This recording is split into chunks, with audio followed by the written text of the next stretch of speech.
Well, we need two with John around. Can I apply? Executive Office Barista. Yes, hi, I'm Geoff Huston. I'm the wannabe Executive Office Barista for APNIC. This is the APNIC update. I don't normally give these, and I've been told if I really muck it up, I'll never have to do it again. And they thought that was a threat. They thought that was a threat. They gave me 50 slides. Let's start. I really pruned the pack. If you're desperate to see what we're doing, go and look somewhere and you'll find the entire pack. I've got this down to about 8. Annual V6 delegations in the region. This is the number, not the quantity of addresses. And what it's really saying is that there's been a strong uptake, particularly in what we call East Asia. I'm not very good at that. I think that's bits of Malaysia, Indonesia, Australia, but you know, more to the east than the west, has done a lot more delegations in recent years than in the past. Oceania, which is really just the Pacific, Australia, New Zealand, relatively constant, and South Asia, Indian subcontinent.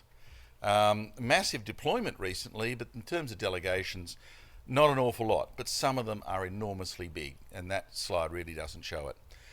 In V4, the last /8 policy has been interesting. In our case, it's certainly heightened dramatically and changed the organisation completely. We now have more new members who have basically enrolled to get one of those allocations from the last /8 than we had members prior to exhaustion. The way it works in this policy, a little different to APNIC, to remind you, is that you can get one and only one allocation from that last /8 of up to, but no more than a /22. And so a lot of folk do come along and say, /22, I can work with that.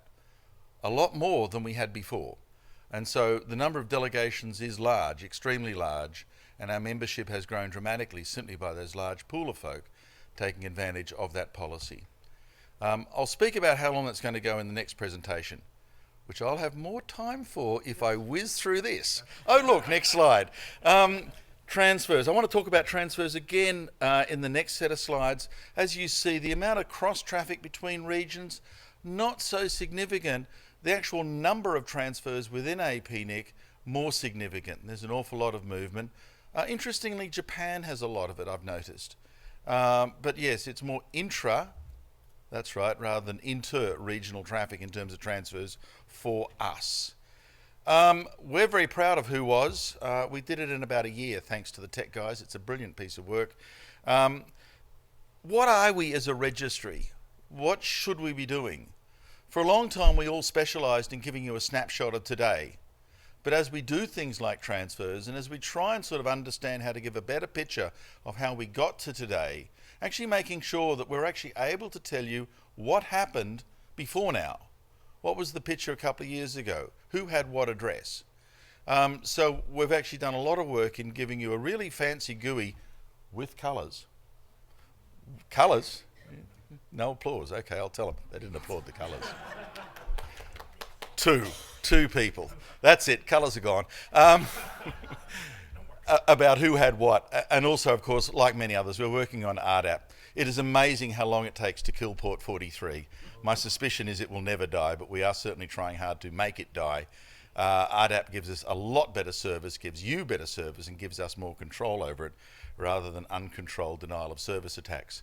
The comms group have gone absolutely nuts. We told them they'd get a lot more money in their salaries if they got people posting on the blog.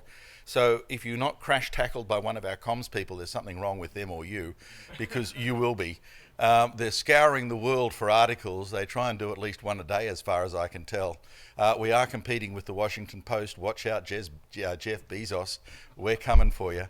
A huge number of guest posts these days, and an eclectic series of stuff. If you're just curious and got an idle 10 minutes, have a look around. You'll probably find something that interests you in there, in amongst all those postings. And if you really feel like you need to publish and ARIN won't let you, come to us and we'll certainly put it up on our website. No questions asked. We've done a lot of work with training over the years, as you're probably well aware, and we've teamed up with a number of folk to do that. We've tried to sort of put this on a better foundation these days and to actually encourage others to help us.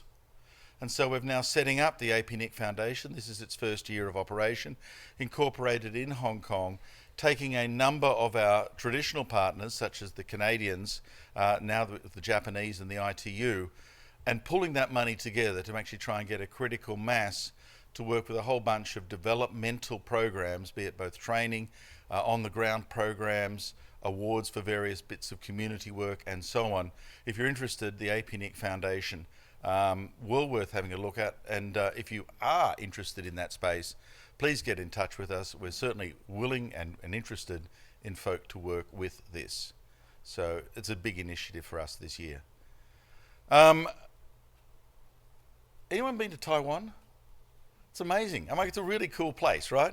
And if you've been to Taipei, yeah, boring. This is Taichung, which is a small regional city halfway between earthquake center, Kaohsiung, down the bottom, and Taipei, which never has an earthquake, never, or only a little bit. It's actually a really nice city, evidently, quite busy, very, very Asian, and a lot of fun. And if that's not to your taste, Kathmandu in Nepal will be doing a waiting list. So line up first. And if you like tropical islands, in September next year, we're going to do our own, a very French one off Australia in Namur in New Caledonia. Questions? I told you it'd be quick. Not so fast, Geoff. Damn. If you can go back to the slide of your windfall of new members under the last/8 policy. Way back. Yep. Sort of like that one, which sort of explains the delegations, really. Yeah. Yeah. Any sense of what percentage of those new members are sheep's and wolf's clothing, i.e. existing members spinning off entities to satisfy their need for space they can't get anymore? You know, there's this kind of implicit social contract I think all the registries have with their members, that you guys make rules, we run with those rules, but you play by the same rules. And our trust is that you're playing by the same rules. We're not actually empowered by our members to run the APNIC, investigative police force. We don't know. Okay. What we are aware of, and it is relatively common practice these days, is web hosting companies used to get a large amount of addresses and lease them to their tenants. They are sending their tenants towards APNIC because they just simply don't have the inventory to support that, and the tenants themselves, the web asset holders, are now coming along saying, I need an allocation. As long as they meet the policy criteria, that's just fine by us as well. Yeah. That's a more typical practice. Playing the sharp edge on this stuff, the problem is if you get caught, you tend to lose everything or shamed by your neighbours. It's not a good deal. And, implicitly, I think, like all RIRs, there's a certain amount of mutual trust about we all play by the same rules. Okay. Thanks. I have a question. Sure. Can you go to who was? Who was? With the colours, With the coloured colour. version, yeah. That link at the bottom, apnic.net/who was, works for anyone. But it has the APNIC data, obviously. I would be highly interested in people in this room going to, not all at once, over the next couple hours, going to apnic.net/who was and looking at the interface. We have an interface for our who was service. And this one's slightly different. In fact, it couldn't be more different. I am interested in knowing whether or not we need an interface of similar usefulness and functionality compared to our present interface. And so to the extent that you can try this out and provide us feedback, noting that if you want it, it's development or working with these guys to see how much is in common. Because who's used our ARIN who was interface? Okay. How would you describe the difference between that and this? Way less color. Way less color. What I want is what neither of you have done, actually. And my favourite wish list is actually a delta log of the changes. Because to do long series analysis of some of our published data, to understand each day what changed is enormously useful, as you will see in my next presentation. Yes, Kathy? Kathy Aronson, I don't want to delay your next presentation because you know how much I love them. But one, do you have a barista yet? Because you do have a lot of new members generating revenue. Just curious. But did I miss the part where you said how much of your last /8 is left? Did you? Okay, that's coming in the next presentation. Okay. And every APNIC meeting has its own barista. Ah, yes.